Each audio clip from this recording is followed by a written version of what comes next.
Hello, sweethearts, and welcome to my channel. My name is Chika. I am going to be showing you a 4-week update on Crochet Afro I installed myself. So this is the X-Pression Afro Springy Twist hair. That was a mouthful, but this hair mimics 4C natural hair so good. Like it's it's just so good. I do not have the words for it. You barely get shedding after the first 2 weeks, and the older it gets, the more natural it looks. I do not have leave outs on the front, and I'm able to rock this half up, half down hairstyle without even going for a gel. Like, I did not even lay my edges. Like, that's how comforting it is. You don't need some extra product for it to be itself. All you have to do is wash your hair as you would wash your natural hair. So like the same products you would use for your natural hair, I would advise you to use it with this extension and to also condition it. So we're going to go to the section of how I washed and conditioned it, and I'll give you more details on it. I have washed and conditioned my hair with the extension in. Washing the hair was quite easy because of the braiding pattern I chose. I am able to access my scalp. So while washing it, I just focused on my scalp and I squeezed through the extension itself for the shampoo to come off. And while rinsing too, I also squeezed it off like this way. I did not like go all around. No, I did not. And then while conditioning it, I did the opposite. It's been over 1 month already. How time flies. Anyway, it's holding on. I now need to oil it and moisturize it and kind of prep the hair. So with the hair being damp, I do not need to spritz it with my spray bottle. So I have this spray bottle. You can get it from a dollar store. I got mine from a dollar store. So yeah, I put mostly water in it. It's actually 90% water and then a little bit of your hair conditioner. So I spray this directly on my extension when I feel like it's dry, and you wouldn't want to like leave your hair damp and go out of the house. Darling, it does not smell nice. Even with the loveliest products and the floral scents and all of that, if your hair is damp, it's going to smell. Yeah, in fact, it creates some kind of odor that you do not want. So you want to apply as little water as possible when using your spray bottle. So for now, I'm gonna skip this. Now I'm gonna use my oil. This is my hair oil. You can use any one you want. I specifically transferred it into the smaller bottle so that I can know how much I use, first of all, and to target my scalp. So with my hair oil, I apply it twice a week, then I massage the oil in. You have to pamper yourself, okay? If you don't, who will? Yeah, if you go to the spa, but you have to pay.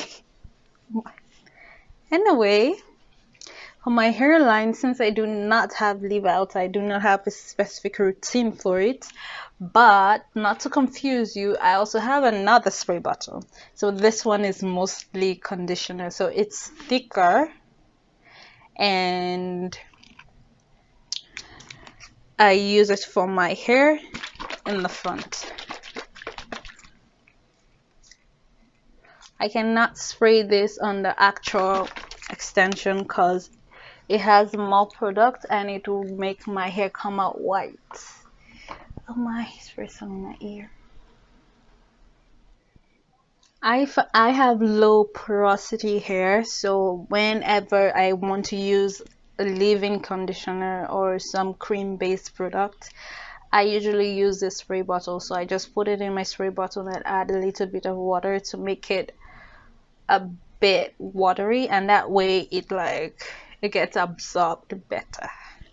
This is my best advice for low porosity girls out there, especially for 4C hair. So now I'm just trying to fluff the hair back to life.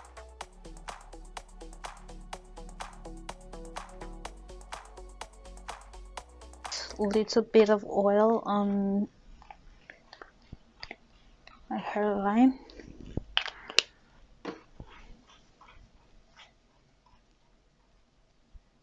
The biggest flex about this hair for me is this rough look. It is not basically a twist out, but it is not a blow dry look. It's just like in between. A twist out is just too defined for me. So even if I actually do a twist out, I will end up splitting it out to create more volume and to lose its coil. I think I might need to trim a little bit. That's just because I want to hold the scissors. Yeah, I'm a little bit scissors happy. You shouldn't. It's not really good. Might end up cutting the whole hair and looking bad. So I can now really see the back of my head, so I split it at the back and then bring it forward. If at all there's anything for me to take off, I just like see it in front of me.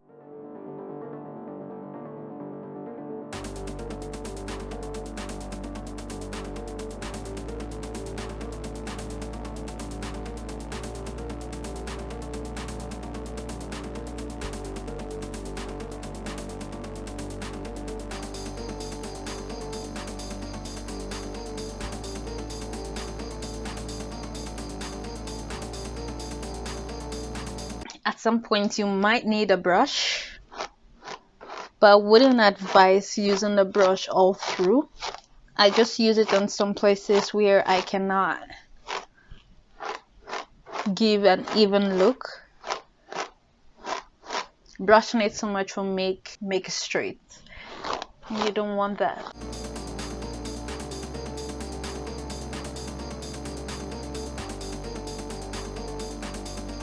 I am in love with this hair. I really love this hair, and it still has its texture. That's why that's why you shouldn't skip conditioning it, because that would help a lot.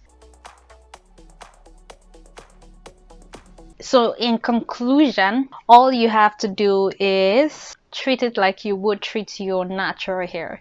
I wouldn't advise you to go for some extremely cheap conditioner or shampoo that you would not normally use on your hair.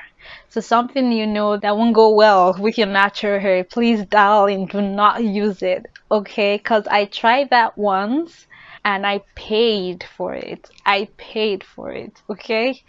My hair smelled nice. It smelled nice, but my scalp was a little bit sore, and I don't know, it just wasn't a nice experience. I think I picked the wrong one, or I chose something that wasn't, I don't want to say toxic, but that's the word that suits most. But like, just don't do it. So far I would rate this hair a 4.5 out of 5 because it's really manageable and it's a budget friendly protective hairstyle. Your hair grows underneath and you still have the natural hair look. And this will be the end of the video. If this video has been helpful to you, please give it a thumbs up and give some comments of things you would like to see in future or something you would want me to clarify with you. I will be with you straight away. Yes, okay, I'm gonna reply straight away and I'm gonna get started on the video. Okay, bye.